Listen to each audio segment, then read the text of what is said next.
में बहुत कुछ जो हमें उनसे उनकी पुस्तकें उनके द्वारा दिए ज्ञान को हम पढ़ते हैं तो हम अपने जीवन के अंदर उतार के और हम भक्ति के मार्ग को जिस तरह से उन्होंने भी जिस तरह से अपनाया तो आज हमारे भक्ति के अंदर जिस तरह से सनातन संस्कृति को सनातन धर्म को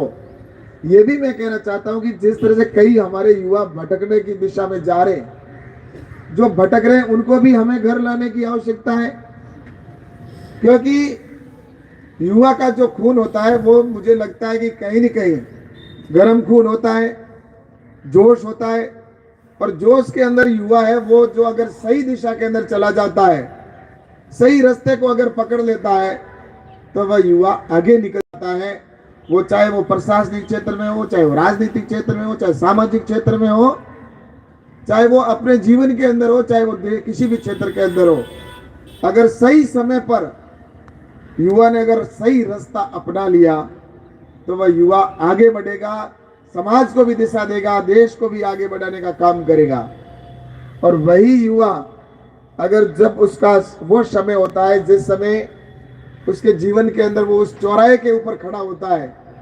जिस चौराहे से उसको कौन सा रास्ता चुनना होता है उस रास्ते से अगर उस रास्ते के ऊपर उस युवा ने अगर रास्ता गलत अपना लिया और गलत दिशा के अंदर गलत विचारधारा के साथ में अगर जुड़ गया तो वह गलत विचारधारा उसको पता नहीं कहां से कहां लेके चली जाती है और उस विचारधारा के अंदर वह इतना बह जाता है कि वह ये सब कुछ वो भूल जाता है कि उसकी उत्पत्ति कहां से हुई उसके पूर्वज कौन थे और उसके सनातन के अंदर हो चाहे दूसरे क्षेत्र कहीं पर भी हो वो अपने पीछे के इतिहास को भूल जाता है